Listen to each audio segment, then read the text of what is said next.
Hey everybody, this is Eric Enge. I'm CEO of Stone Temple Consulting. I'm here with my co-host, Mark Traphagen, Senior Director of Online Marketing here at Stone Temple Consulting. And we're blessed to have with us, because it's first Tuesday, our favorite show day of every month, David Amerland. Hi guys, I'm really happy to be here. There you go.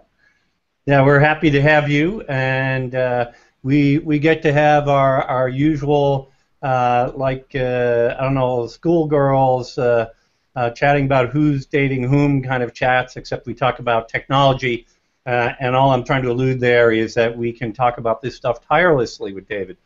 We never seem to be anywhere near ended at the end of our chats by the time we get to the end of the show. So. This week will be no different. I'm promising you that right now. We are talking about a great topic today. Authorship. It died. Oh my goodness. I didn't get flowers. Yes, absolutely. I don't think I packed anything black. David's ready for the funeral, but yeah. Well, I'm ready for it. Yeah. I'm doing what I should be doing. But yeah, that was the stunning news, and it happened on July 28th, and without saying anything you shouldn't say, Mark, why don't you start by telling us a little bit about what you gleaned from the discussion that you had with John Mueller on the 27th? Well, first of all, just very grateful for the respect, I guess you could say, and trust that Google's John Mueller, who is high up in their Google Webmaster Central division, and next to Matt Cutts, probably in our world, one of the most visible faces of Google, that he does weekly hangouts, public hangouts with webmasters. Anybody can come ask him any question that he's able to answer. But John reached out to me a full 24 hours before this change went through and asked if he could speak with me privately. We did do it under what's called an NDA, a non-disclosure agreement, which meant that I agreed not to disclose any of the information that would either be proprietary, that I could never talk about. There really wasn't anything of that. It was more just not getting a leak before they were able to make their announcement. But I much appreciated that. It gave me the chance to ask him some very specific questions that helped the article that Eric and I wrote for Search Engine Land, and will hopefully inform better what we talk about today and answering your questions here on this show. Yeah, and it was pretty entertaining, of course, because the announcement went live. John Mueller's post went live at 4:51, and our approximately 4,000-word article went live at 4:53. So we either can type very fast, or we were working on it the entire night before. Which is it? Typing fast. If you saw the circles around her eyes the next day, you'd know which one it was. Okay. Yeah, that's more realistic. Yeah, you're right. Yeah, and trust us, it's a rare opportunity to get such advance notice, but it's really a tribute to Mark because of everything he's done over the past 3 years in terms of being a voice for authorship, the right way to view it, rel author, what that's about, and so it really is clearly a tribute to you, Mark, that they thought that John thought that was an appropriate thing to do, and so that was a great thing. But let's spend a little time and talk about what actually happened and what it means, the sort of the physical parts of it, and then. In other words, what exactly did they do, and what did they stop doing? And then as a second part, we'll get into what does it mean for people and what looks like going forward. Sounds like a good plan of attack. And we're already getting some great questions. Folks, we will get to your questions. That's what this show is about, the Digital Marketing Answer Show. So please do post your questions in the comments, either here or if you're watching on YouTube Live, you can post them there, and if the comment tracker app works correctly, we will see those as well. But you want me to start with a little bit of that? Yeah, why don't you? First of all, just very quickly, in case anybody's watching this and wondering, like, what died? Who died? What? What was this thing? First of all, nobody personal died. And no authors were hurt in the killing of this Google search feature. But that's their egos, right? yeah, they've got the legal disclaimers out of the way. But Google Authorship was essentially a program that Google set up about a little over 3 years ago, which would allow anyone who creates content online to set up a profile that identified them as an individual to Google. And when Google Plus came into play just a month or two after they first announced this, that obviously became the spot that Google wanted you to put your profile.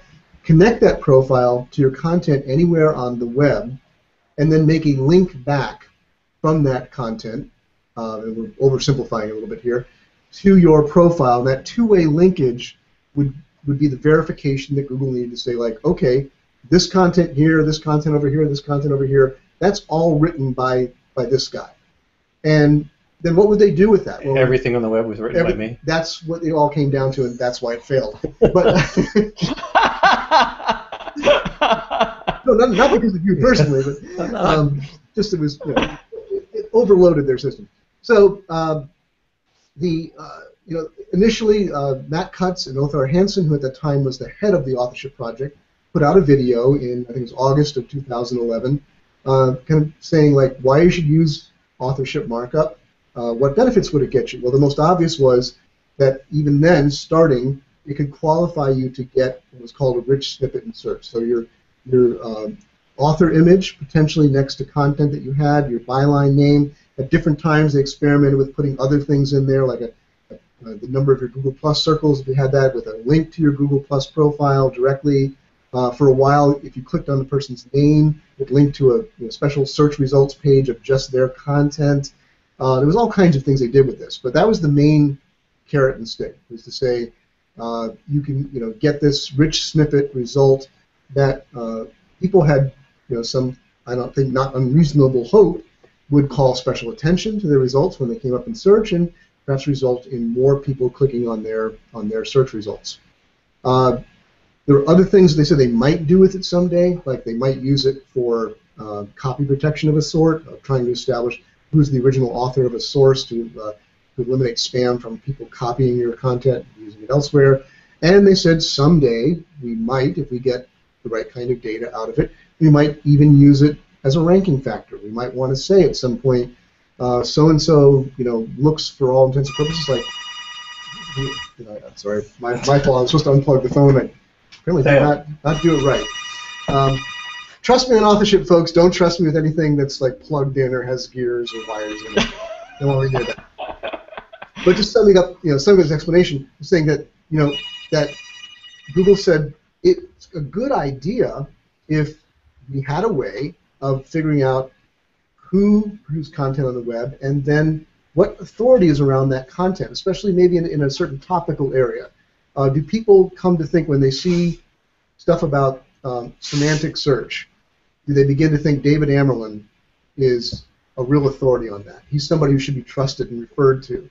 And Google said, it kind of makes sense that if we could determine that and be certain about it at scale, that we might then want to promote David's material for relevant searches on that. So that was kind of the outline of authorship, both exactly what it was, some of the promises or hopes or dreams for it, and then the end of that story was, after a lot of experimentation, 3 years going on, Google decided in the end, according to what they said officially, that the data showed that it was not, and this is, I'm trying to get as close to John Mueller's exact words here as I can, that the value returned for both Google and for users from showing these kinds of results in search at this point was not worth the expense for Google. And by expense he means not just money, literally, although it involves that ultimately, but the budget out of what their search engine can do. Well, let me draw that out a little bit. You'll explain that better. So what he was referring to is that it takes computational resources, computers, network time, and they actually are much more constrained on these things than most people think. So it's a thing that they budget and they make decisions on.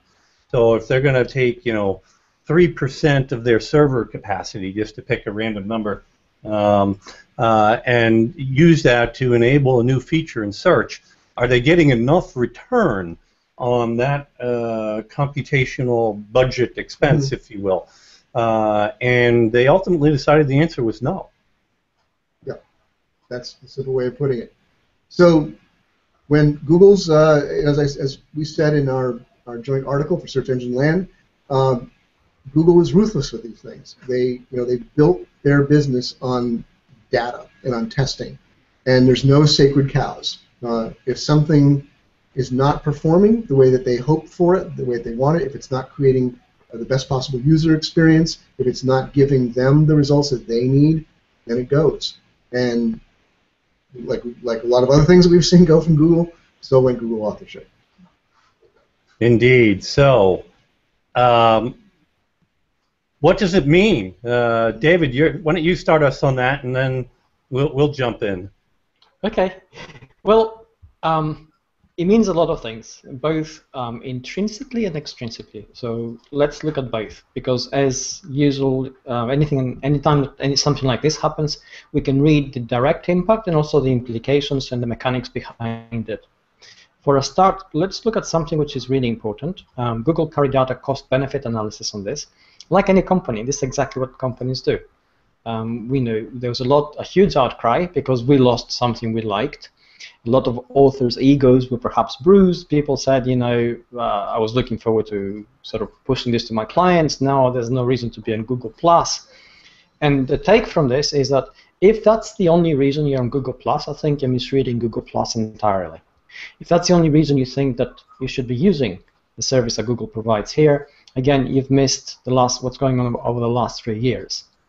Cost-benefit analysis also means that there, as Mark said, there are no sacred cows in Google. If something isn't working the way it should, and authorship was buggy, not perhaps in a technical sense, but certainly in the uptake and in some of the results when authorship wasn't put in place correctly, and certainly in some of the perceptions of the people who actually implemented it. So all these things are something which we expect to see with semantic search. It's a constant evolution of many initiatives all fitting together. Semantic search is not one thing. It is a construct of many moving parts, and this is exactly what we're seeing here. The intrinsic value of this, of course, is that as authors within Google+, we sort of got used to this. We like the idea that our names would pop up in search. We love the idea that people we never knew would say, hey, I saw you in Google search. That's an ego stroke. Absolutely massive. Definitely we like it as people. But from a value point of view, there are other things to be got from the implementation of authorship, even without that. And this is exactly what we need to, again, take on board. And we should be focused on what other benefits are there, what else we should be doing on top of this, how does this now impact our personal marketing, our personal content, and certainly also we should be looking perhaps at revising a little bit the strategy we have if all we did here was get an ego stroke on Google search by putting a content and having a picture or byline appear on search from Google. Yeah, a couple things that I want to add.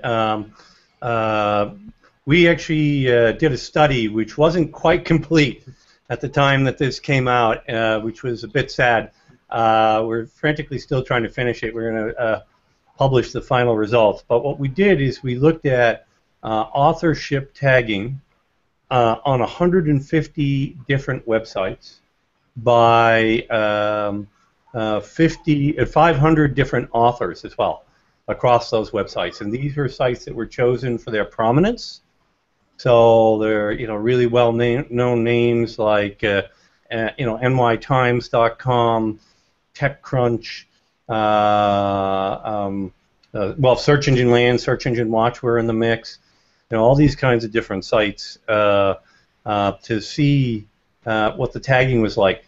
First of all, of the 500 different authors, only about 150 of them had Google Plus profiles. So right away, you've got 70% of the authors sort of out of the program.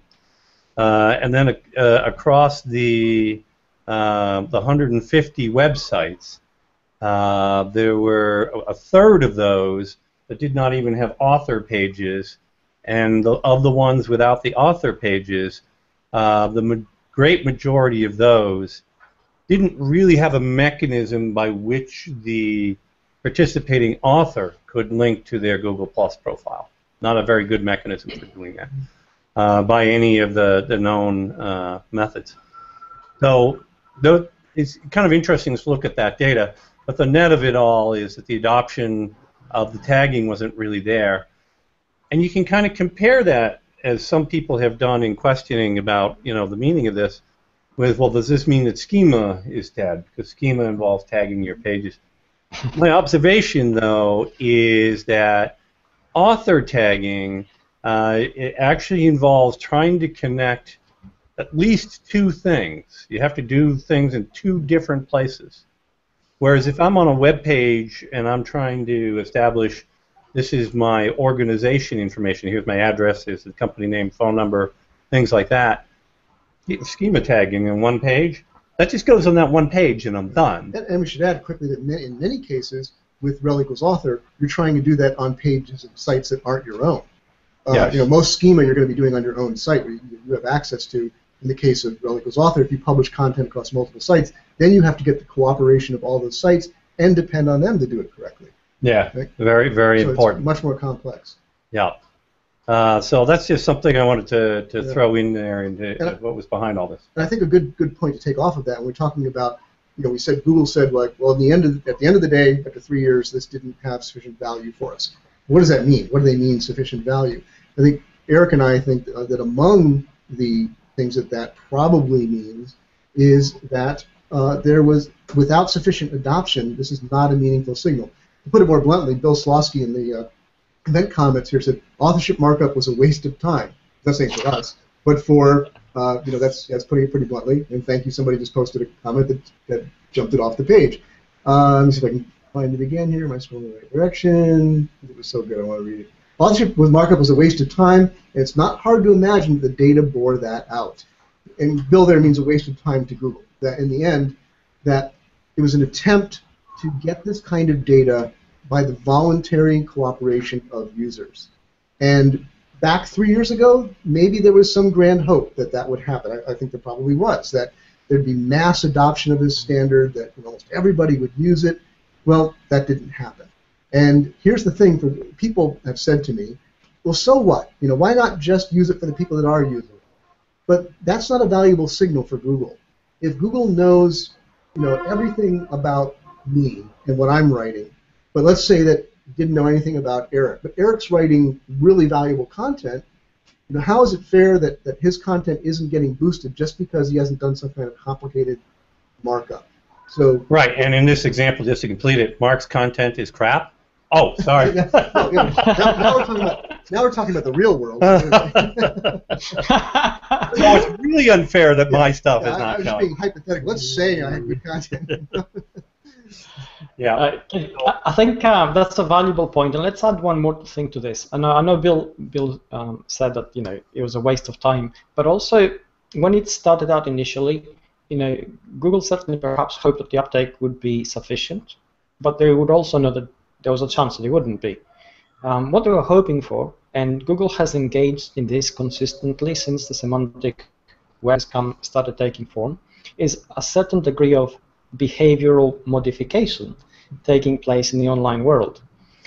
And we have many examples of this. Certainly when authorship was implemented, we started behaving a little bit differently because we had our name and picture and byline plastered across the web, and it does affect our behavior. Even more recently, you saw that Google withdrew support of older browsers. More specifically, it withdrew variants of Safari up to 5.1, I think, and Opera to 12.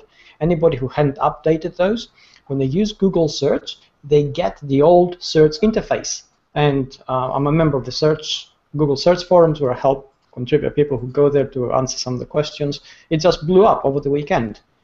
Because they wanted a new interface. Well, all they had to do was upgrade their browsers. Mm-hmm. And it's funny because when they carried out searches, the searches they carried out had a brand new interface. The results were in the new format, but the interface for search itself was the old one. And this is again a gentle tug that Google's applying to force people to actually do the right thing online, because we're lazy, we don't want to do it, we look for shortcuts, we just want things to automatically update, we don't want to get involved, we want the little pixies to come and fix everything while we're asleep, and it doesn't work like that. And this was part of that experiment, and I think in terms of that, Google actually moved things along a little bit further, and perhaps now they're at a point where they can take over and work from there, and that's something bearing in mind.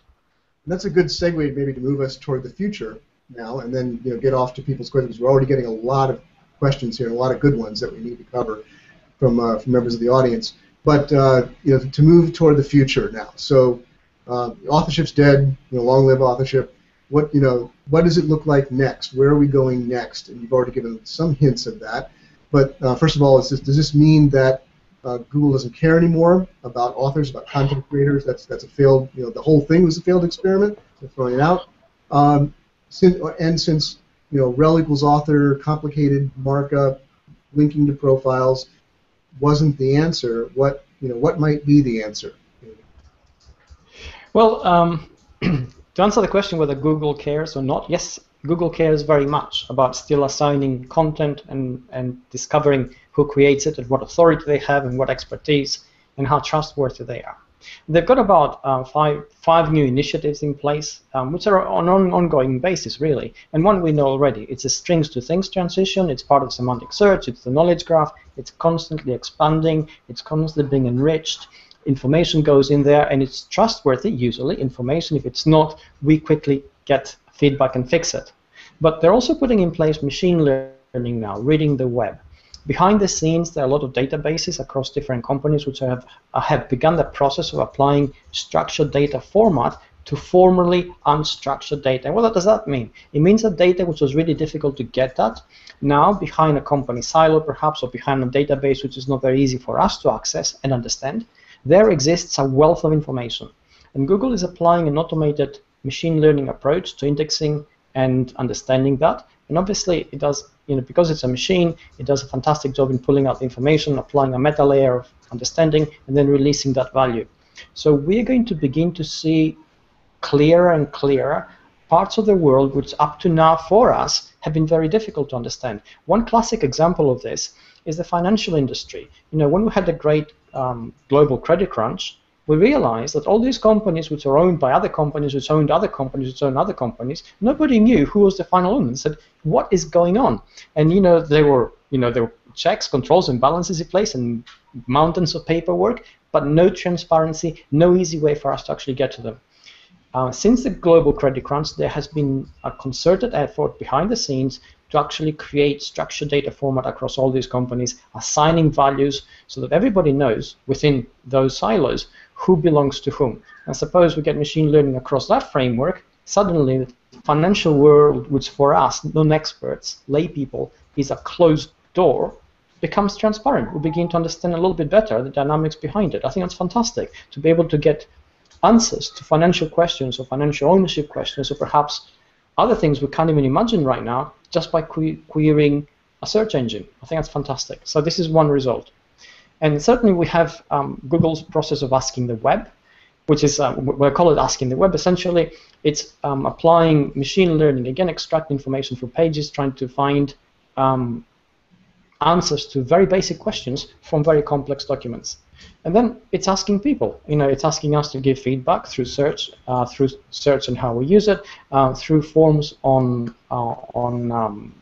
the knowledge panel in the knowledge graph, through pretty much every product we use. So it gets that, and Google also has an initiative where they actually put polls in place where they ask specific types of people specific questions, and they choose those people in terms of perhaps expertise or authority or trustworthiness or their perception of that in terms of those people, and they get back information which again is tabulated. And it goes into the construct of the knowledge base and the algorithms that actually govern it. And the final thing, of course, which is what governs everything, is disambiguation. The bigger the knowledge we have, the more things we know, the more facts are out there, the more important context becomes. So something which to us appears very easy because we think, okay, we know the intent, we know that the information should be filtered through that context, if you think that suddenly you have the world's fact base at your fingertips, like every single fact in the world, asking a simple question suddenly becomes a very complicated task if you need to get a quick answer, and that answer has to be right. And these are the things which are going on behind the scenes on an ongoing basis. We're going to see more and more changes based on those, more expansion of that, and that's essentially, it answers whether authorship is important or not. It's far from dead. Let's think of it as having mutated. It's become more automatic, more automated, and we'll see the value of it as we go along. Yeah, there's no question in my mind that the notion of authorship or author rank is far from dead. I think that these things are, I agree with you, they're interested in entities of all kinds, including authors, and they're going to collect data on that.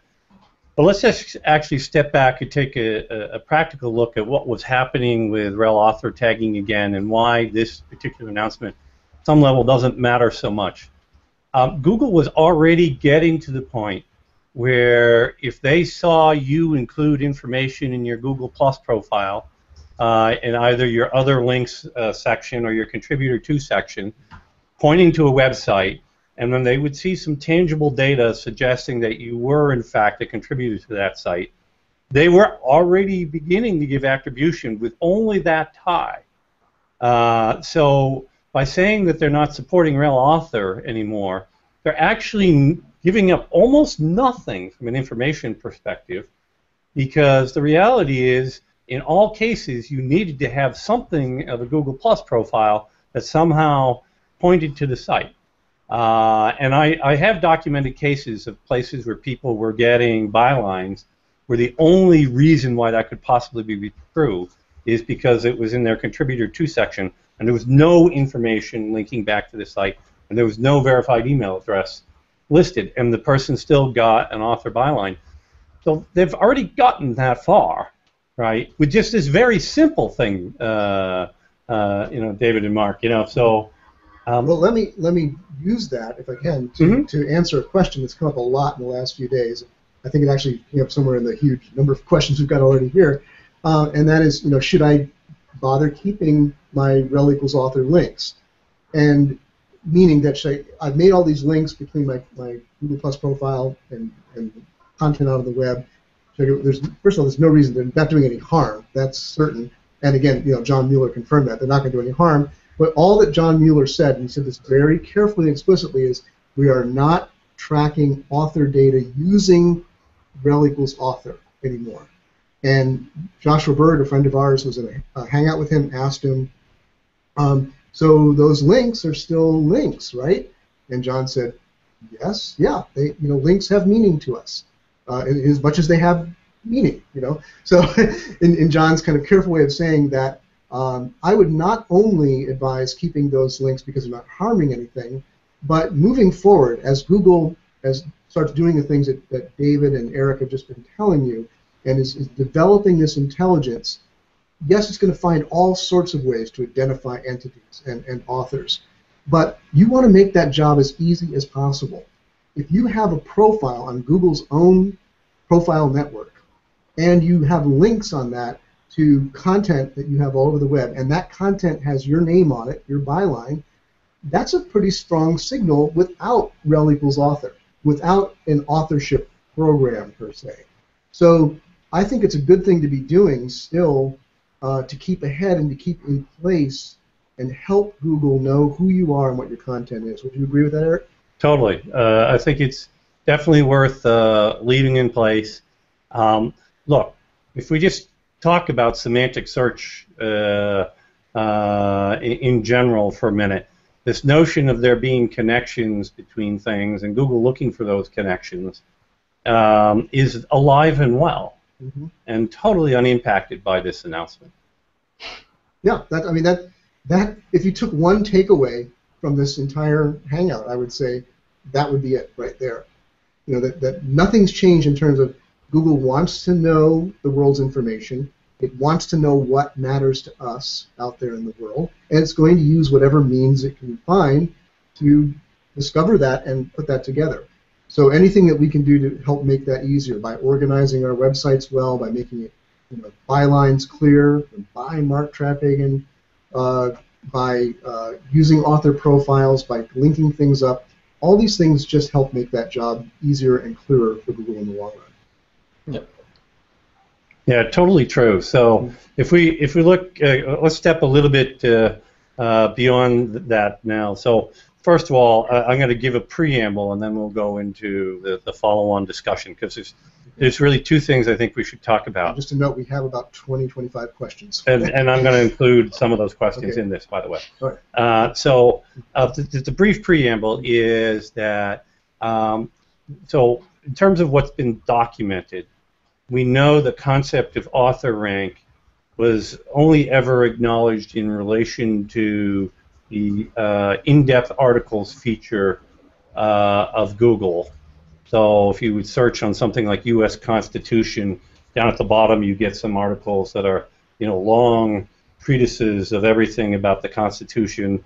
And on some of those kind of in-depth article results, sometimes you'd see an author in there. That's the only instance of how author rank has ever been acknowledged as having been in use. And even there, I'd quibble with calling it author rank. I know why people do that because of Matt Kutz's. Sure. But pre-authorship apocalypse. Yeah. That was the authorship, I would say it's more accurate to say authorship data was being used to qualify people for that feature. Yeah. Okay. So that's fine. And now we have this announcement. There's two things I think we should discuss, and I think that relates to a lot of the questions. One is author rank off the table now? Is that gone as a notion? And I know this question is in there as well. What of rel equals publisher? Okay, let's tackle the easy one first about author rank, or rather. That's the hard one, David. Yeah. Well, we're looking at. Essentially, Google has focused very specifically at three things. It's focused on expertise, authority, and trustworthiness as the three criteria for any kind of data node. And so data node, now we look at everything. We look from websites to people to apps even. So essentially, if you are a person producing content on the web, you're still being judged by Google across its very broad area using those three criteria. How expert are you in what you say and do? What kind of authority are you in terms of the content which you actually create? And that's judged by the response and the uptake. And how trustworthy are you through perception, engagement, and increasingly sentiment mining? So in terms of that, the very broad author rank question is still in play. It's not going to go away. And that also impacts upon publisher, because again, authors bring in expertise to a website. A website is judged by the people that produce the content, and those two are associated. And at the end of the day, that's also common sense. That's how we judge things in real life. So that's the generic answer to this. Yeah, and so for rel publisher, just to expand on that, because several people asked about it. So Mark Barris was one of those. Thank you for your questions about that. But it's a one-way tag, right? It's literally the way Google is spec'd is just on your home page, include a tag to your Google Plus brand page with rel equals profile. Publisher is a parameter at the end of it. Very simple tag. People actually tend to put them on every page of their site or something like that, which isn't harmful. It's fine. And it's just creating a simple tie between the publishing site and their brand profile. And John Mueller, again, explicitly confirmed that rel equals publisher is still supported. It is not affected by the ending of authorship. It really wasn't part of the authorship program. It looks similar. It has a lot of similarities, but it's its own thing.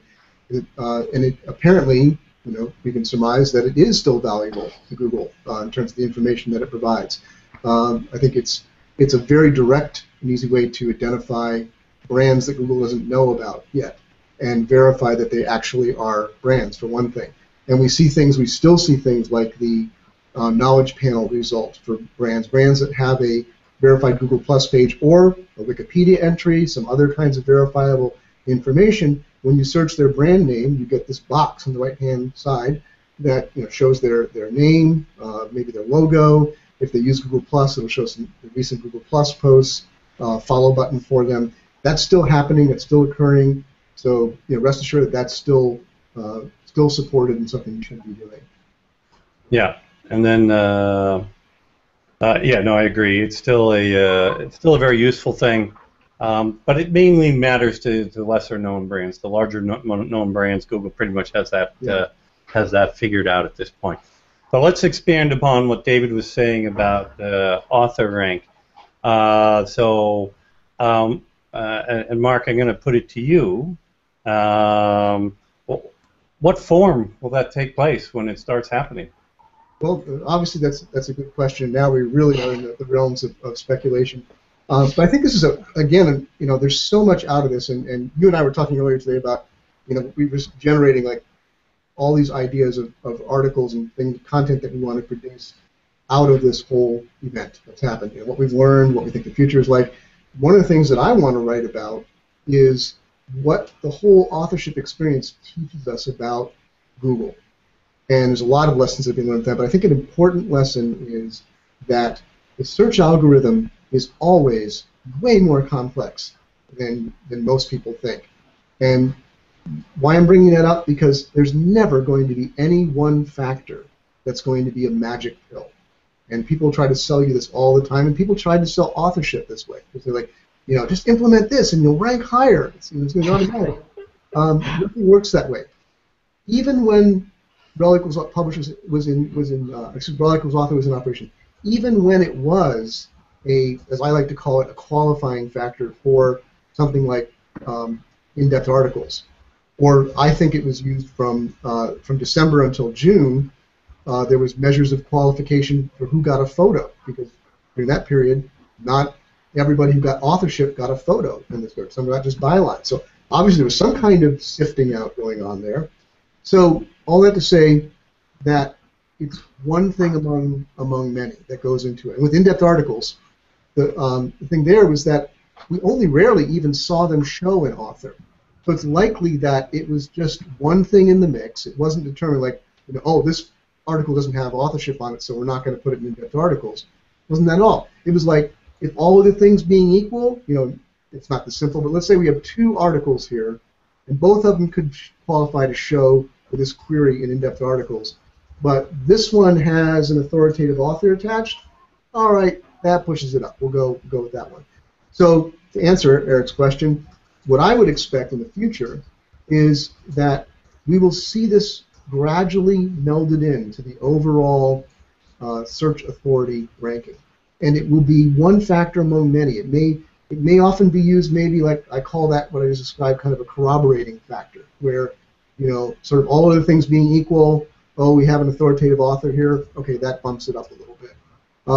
It may have very subtle effects, is what we're saying, that you may not ever be able to point at some point in time and say like, oh my gosh, author rank's turned on.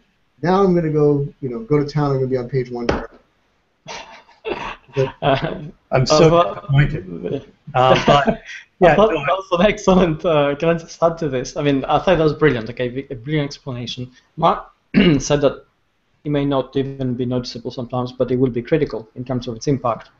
Pretty much like when authorship started out about 2.5 years ago, I was in a hangout with Mark, and he said at the time that Google is trying to keep us honest. And I thought that those are really an epiphany or a statement, because that's exactly what's happening. There is the days when we could actually find a single factor and focus on it, and game search have gone. If we think of search as a pizza, where the cost-benefit analysis of me gaming it was that I would get 25% of a slice because it only had 4 slices, then it would be worth it. But now, if it has 124 slices and I still put in the same effort and get only 1 slice, it's not worth it. So then, gaming doesn't work in terms of that, and that's exactly the kind of picture that Mark painted. I think it's excellent. It's really worth bearing in mind. Yeah, and from my perspective, first of all, I totally agree that it'd be one factor among many. I also think there's other things that could be true. it may be very elitist. So unless you're an indisputably recognized top 2 or 3 expert in your field, and the signal strength that Google is getting about that is very, very strong, then it will probably mean nothing. Another scenario that's worth commenting on, it could come into play in very long tail scenarios where you're the only person really addressing it. But it kind of fits this kind of thing where the distinction between you, according to however Google's trying to measure it, we'll call that the signal strength or the signal-to-noise ratio of what they're looking at in terms of signal quality, is so clear that it probably won't have any impact. But it can once those situations potentially have an impact. We need to keep in mind that anything they might do would happen very slowly. But because it'll be part of hundreds of signals that they use, we might never know that the reason why Danny Sullivan is now ranking even slightly higher than he does today for search signals is because the signal-to-noise ratio on his authority in search clearly indicates, he's one of the very top guys. So in that case, he might have nudged up and picked some small percentage of additional traffic up, but we would have expected him to rank that highly or nearly that highly in the first place. Matt Cutts always used an interesting example when he spoke about this, when he was asked in conferences and things about this last year. And you mentioned Danny Sullivan. That's always the example that Matt would use. And he'd always say it almost exactly the same way. He'd say, like, it might be nice if someday, years from now, I'm looking for an answer about something, and Danny Sullivan has answered that question about SEO on some obscure little forum that has very little page rank and very little authority, but it's Danny Sullivan answering the question.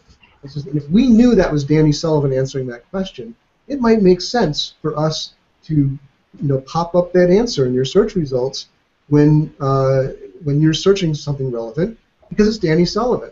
So there's kind of an example of where they might use it in a way that if somebody is just so well trusted, well known, and we can identify that person, then the content becomes valuable because it's theirs.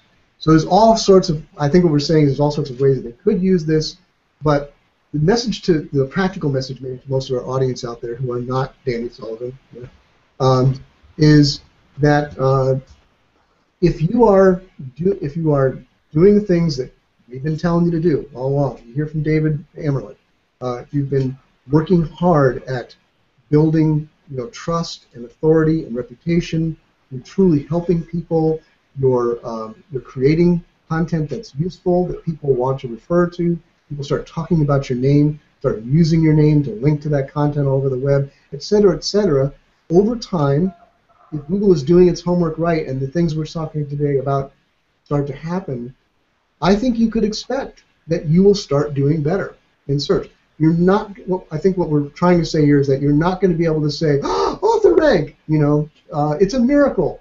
But you're going to say, like, "Hey, I worked hard at this for years. I started at the bottom, and I built a reputation. I built an audience. I started speaking at conferences. I wrote books. I did whatever it took, and look at the traffic I'm getting today. Look at the attention. Look at, why did that happen? Well, it happened because you did the things that produced real trust and authority in the real world. And that's what Google, all this algorithmic stuff we're talking about, that's what they're after. That's the goal that they eventually want to be able to mine. So now I'm going to throw out something for you guys. This is a statement of the value of a holistic approach. All right, and follow me with the logic here, and hopefully I can express it halfway decently. We have a world in which Google's objective is to measure real-world authority. Okay? We know that algorithm is dynamic and changing, and the technology they're bringing to bear and their capability with all this is scaling rapidly. This is a lot of what David talks about all the time, sure. Right? Mm-hmm. Semantic search and the knowledge vault now that we're talking about is a big part of that, right? So And we also know that the indirect SEO benefits of building your personal authority and your brand authority are very powerful because they drive, well, let's go to old-fashioned SEO. Drives links to your site, right? We're still all comfortable that links to your site is a ranking factor. We can argue about everything else, right? Yes. And I think we're all very comfortable too that semantically rich content is by itself something that Google analyzes, and I'll call it. You could imagine a semantic completeness score, in which you're evaluating whether or not you have authoritatively and comprehensively addressed a topic, even if you're not a known expert, right? So we know all those things, right?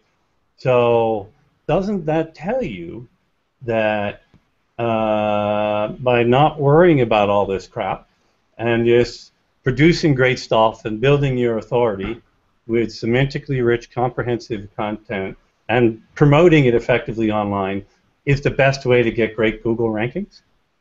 Well, Absolutely. Yeah. I mean, too. And I was going to say it's a trick question. It's a trick question until you said and promoting. Yeah, I added that. Right, It is. Because don't get the idea here. It's, the old build it and they will come.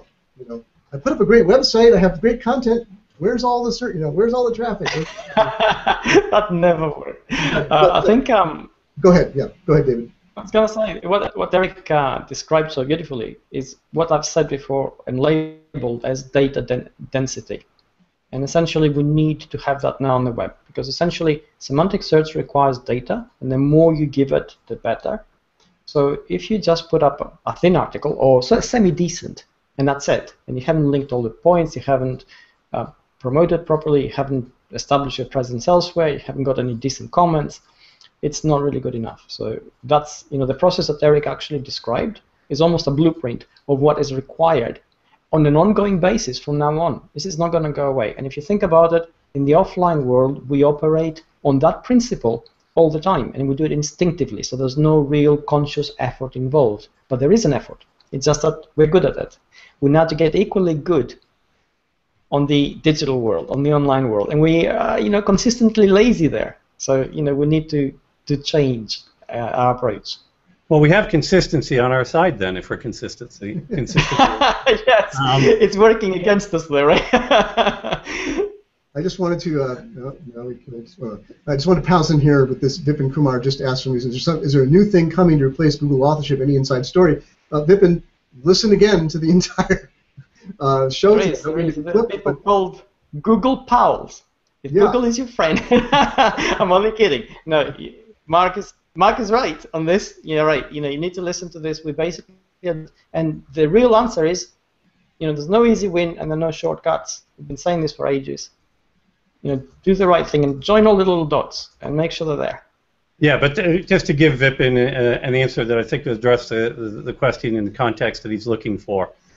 Building your authority in more general purpose ways, associating your byline with authoritative, comprehensive, and those are two separate things, and you need both content, because the comprehensive is where you really pull in the value of semantic search, because you show that you are connecting a lot of different pieces. That is still very valuable, Vipin. What we don't know is exactly how Google is going to key on that. I certainly think the contributor or other links in your Google Plus profile remain a very powerful weapon. You would be foolish not to have that in your Google Plus profile. Google is going to try to assemble that information for people who are not active on Google Plus in other ways.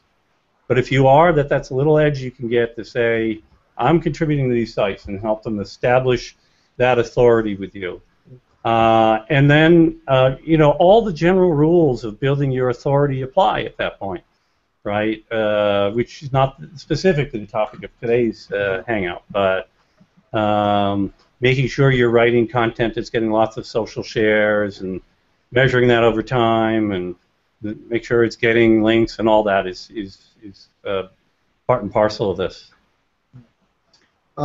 I'm going to jump with a question here. There's a few questions that are just I didn't. I'm sorry.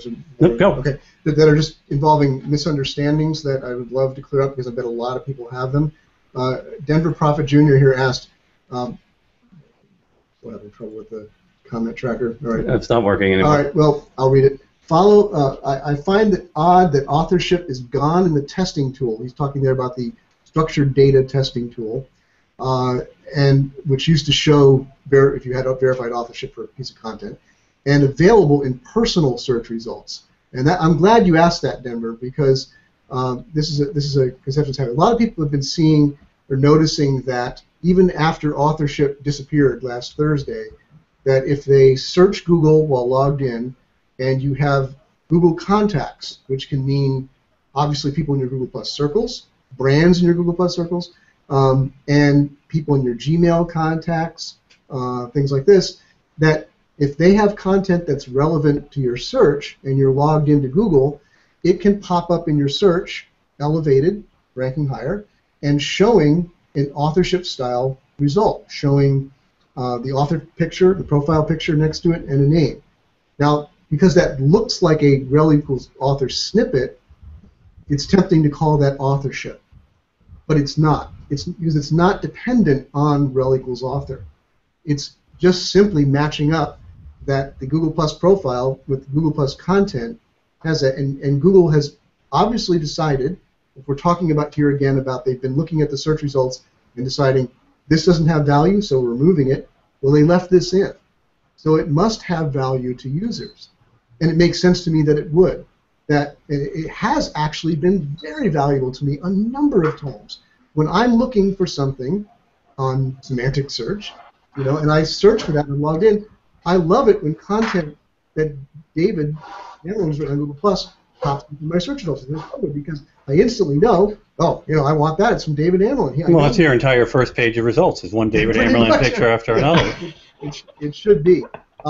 Another thing that Denver asked earlier that I want to clear up, Denver said that he's not seeing any publisher-style results in personalized search. They do exist. Been testing this. They're not common because the brand page has to be active on Google+. They have to be posting content that's using good keywords that you're going to find in your searches, and obviously they have to be in your circles. It also seems to help. I haven't totally confirmed this yet, but it seems to help if you've had some engagement with that brand page. Under those conditions, a branded result can show up. They do seem to be harder to show than a regular profile result, but they are happening in the U.S. here now. So just wanted to clear those two things up. All right, I'm gonna take two questions real quick here. Don't make them go away. No, that was the one that I just answered. Okay. So Marilyn Moore asks about whether or not there are any specific small business recommendations, or just keep focusing on creating quality content. I do think that's a big part of what it comes down to, but I am going to highlight two other things that we've mentioned during the show that relate to this question, Marilyn. One is the small business does have to learn to create this notion of a more comprehensive piece of content. Not just a good piece of content that addresses a very specific question, but think of it this way. If someone comes to your content and they're looking for a certain kind of answer, which is what's the best way to install a blue widget, all right? They and 70% of the people will be satisfied by that. Imagine that another 10% want to know whether you need to use brass or stainless steel screws. Another 5% want to know whether it makes a difference if you're installing it in the corner of the room or in the middle of a wall.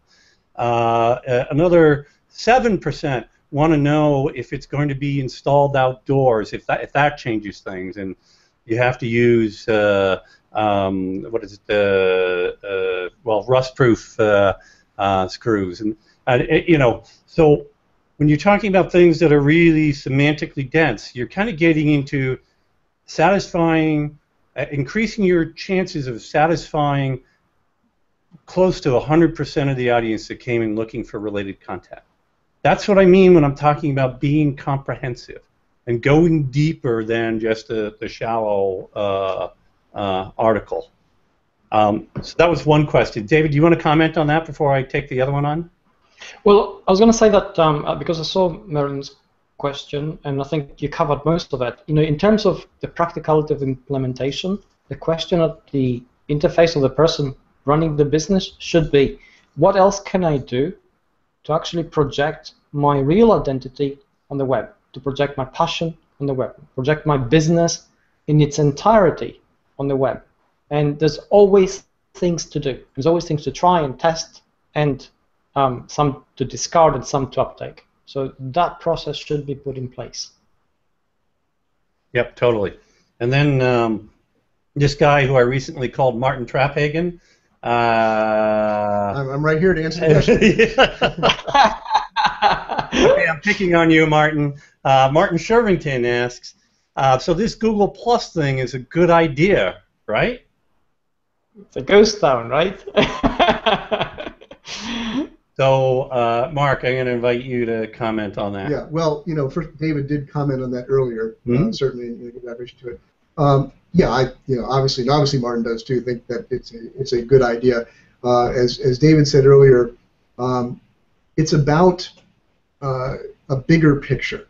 People get so fixated on a search feature or a piece of markup, or is doing this one schema going to be the magical, or having these keywords in the title tag. Those things can all be important. They're all part of the mix, maybe. But what we've been talking about over and over in this entire Hangout, it's been about doing the things that build that real-world authority, and then doing it in ways that become discoverable and become visible to Google. That can happen with offline things, as we've been saying, because even you go speak at a conference, people like what you're saying. Somebody live blogs your session, and they link to your site. That's resulted in a discovery by Google of something that you're about, that you should be connected to, even though you did it offline.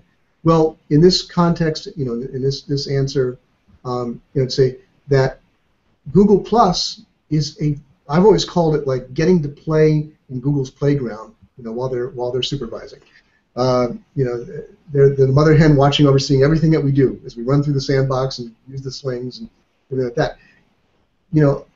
Part of the reason that I'm here, that we're so active here, is because we want Google to know what we're about.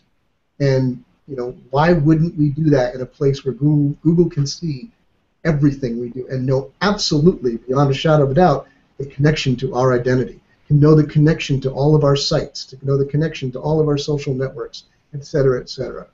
So there's many other reasons, and many, I think, good practical reasons of community and communication and things that Dave would talk about.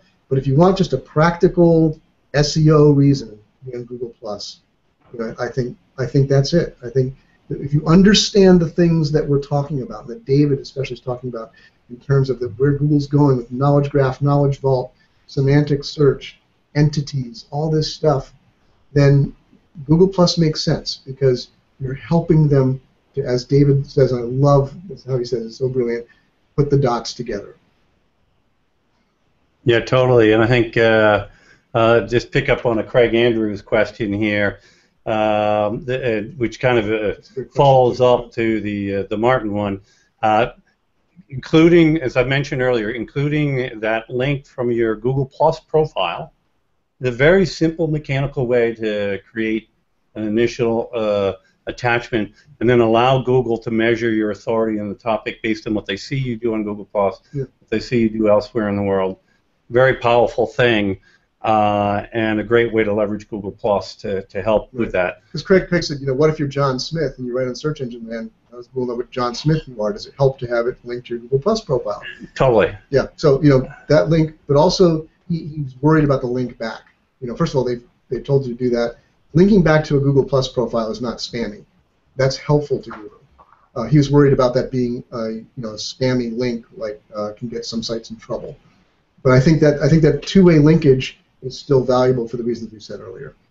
Yeah, and I do just want to mention, Craig, that the issues that Anne Smarty ran into were quite different than all of that. It had nothing to do with how she intended her site to be used.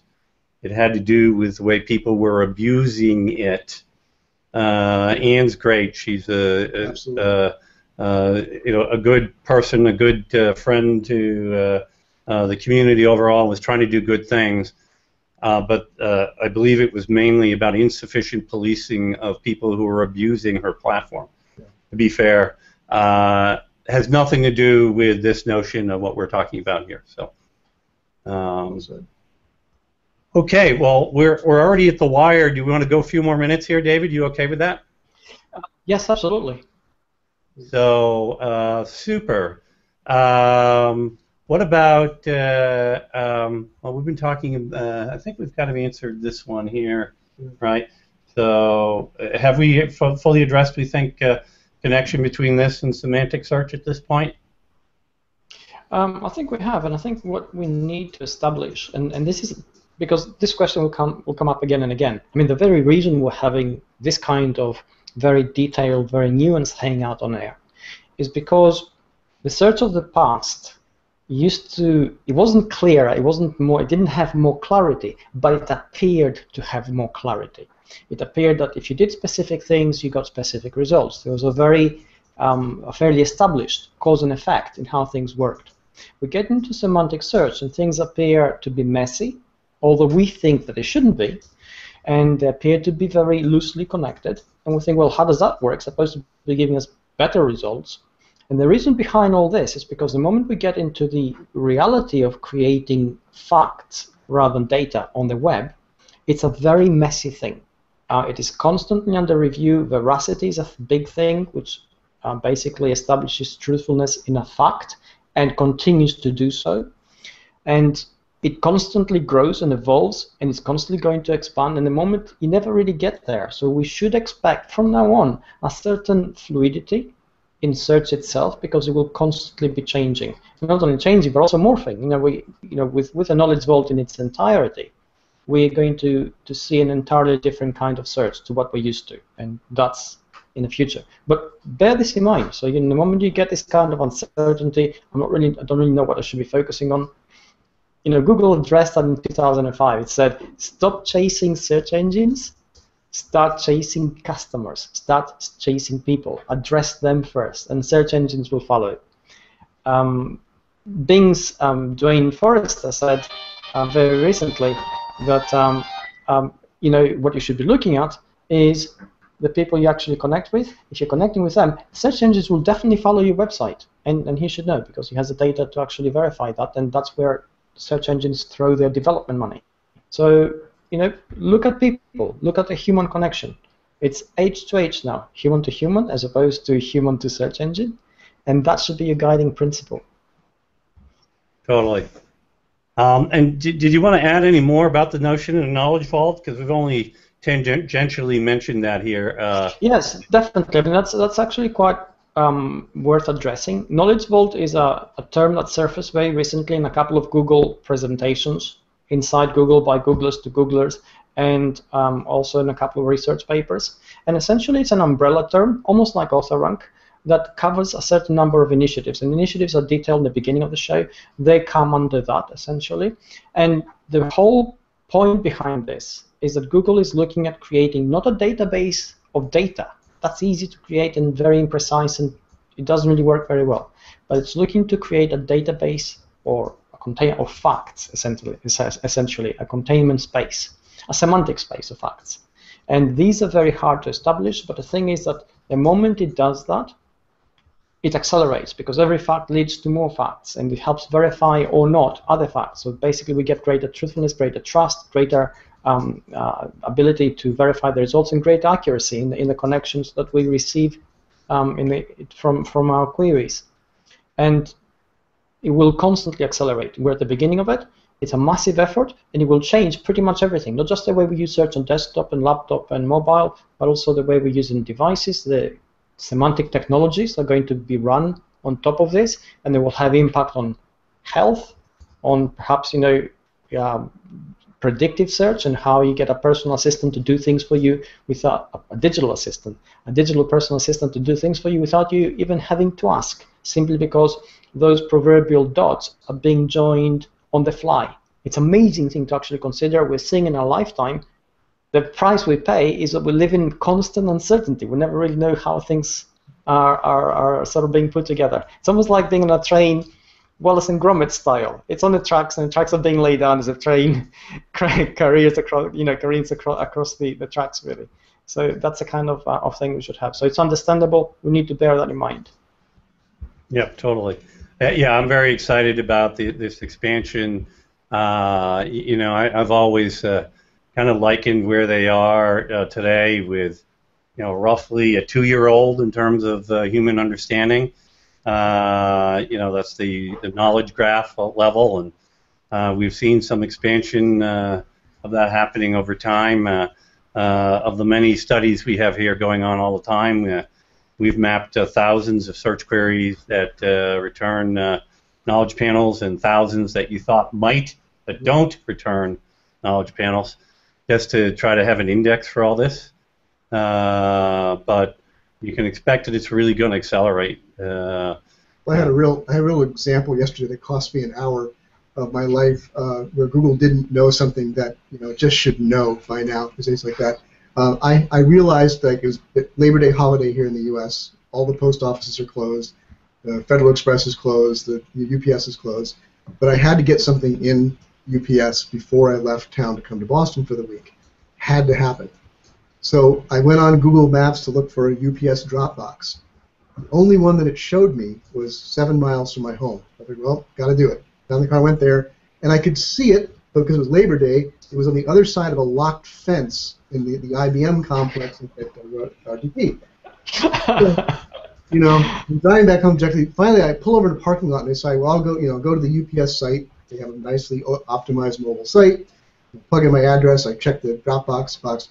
Turns out there's one 2 blocks from my home, which, by the way, my wife could have told me if I'd asked her.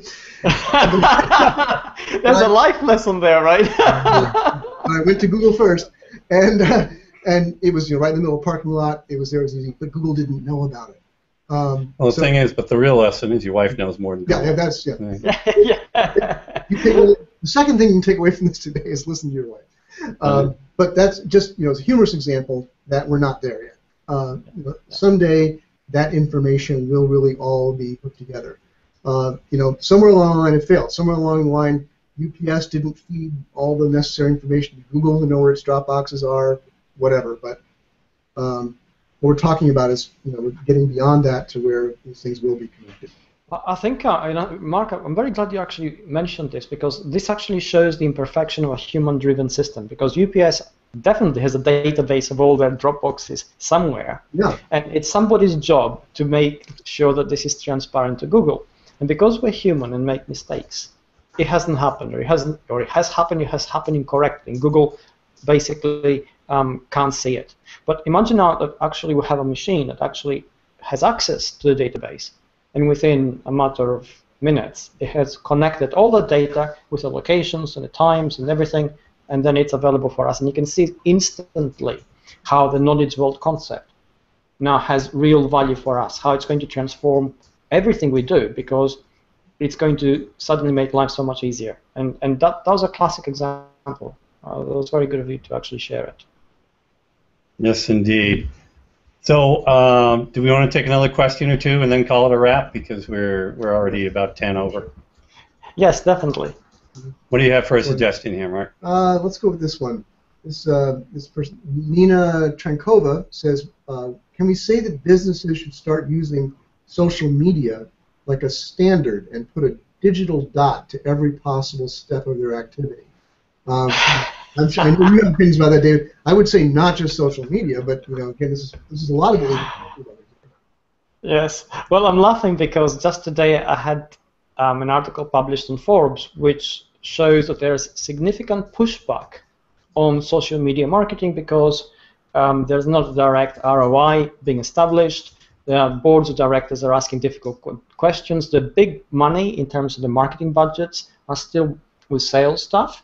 So because sales staff deliver, and they deliver in ways that are quantifiable, they can go on a spreadsheet, everybody can understand them, and there's a linear connection.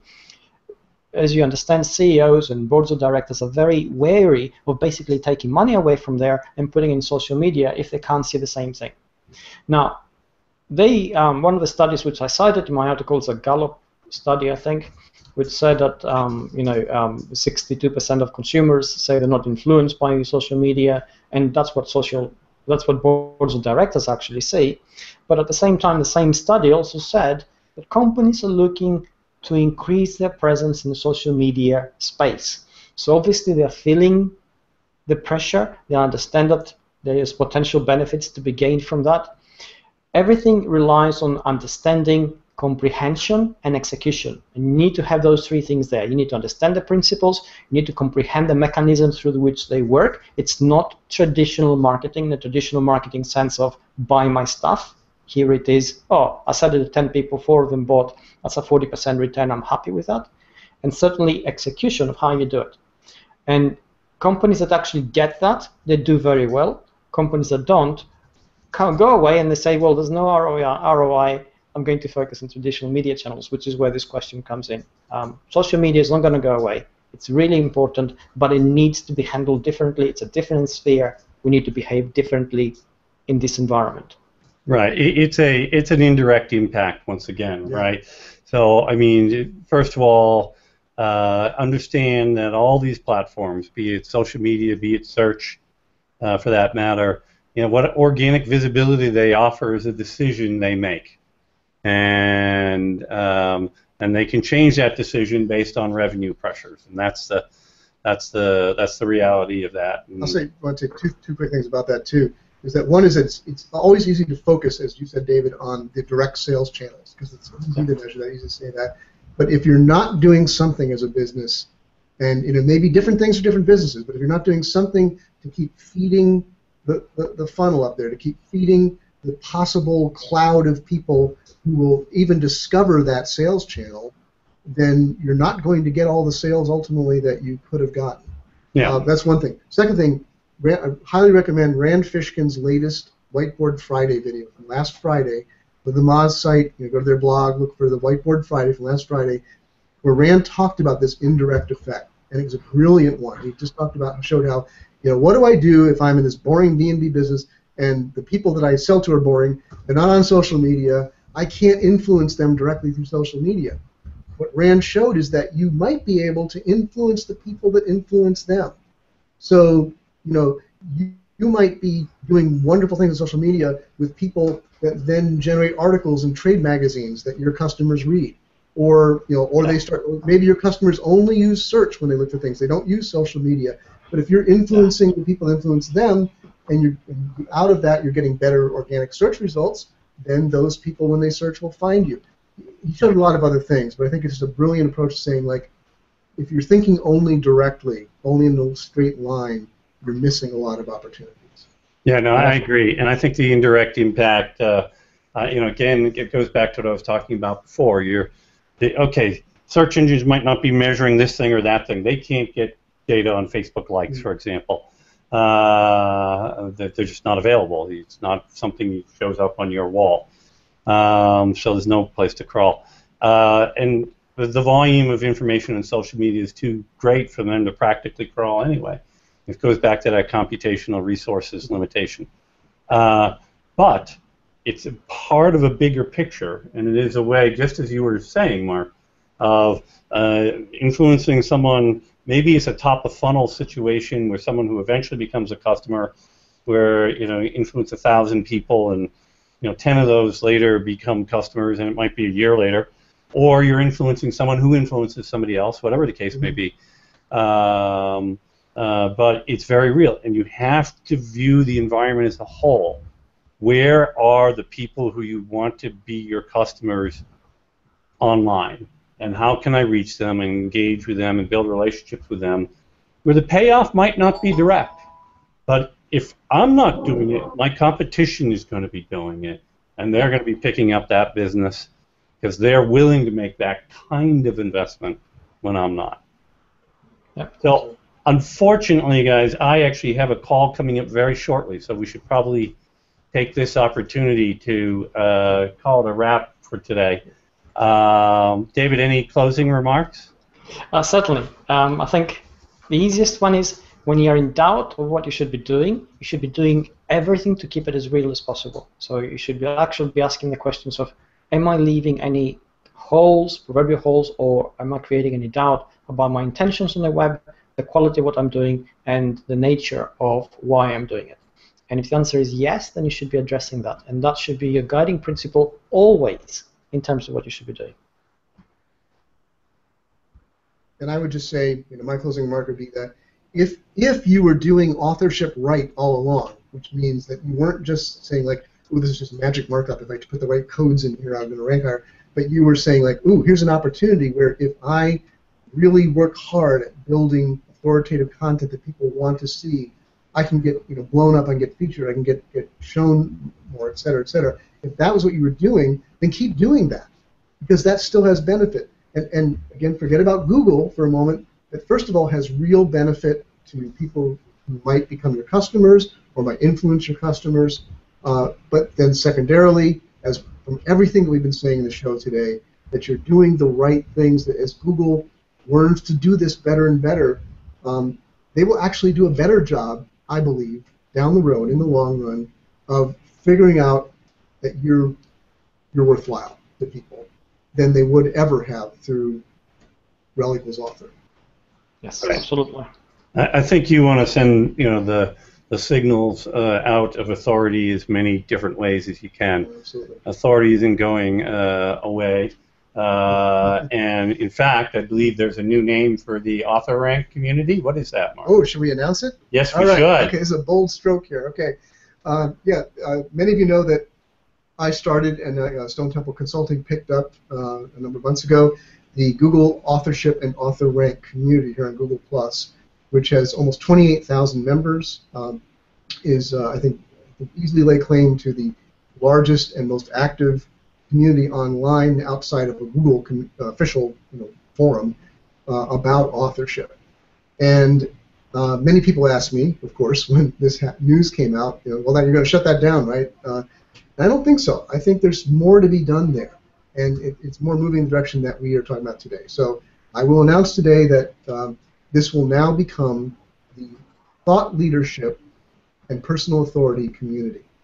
I thought long and hard about the words I wanted to use there. I know thought leadership is a buzzword. I know it carries some freight for some people, but it's a word that people know and they understand. And we are going to use that community, we hope, to mold the thought leadership, about thought leadership, in the direction that we're talking about today. That thought leadership isn't about being a guru. It isn't about being a douche. Sorry to use that language, but so I think people put thought leader up there with social media guru. But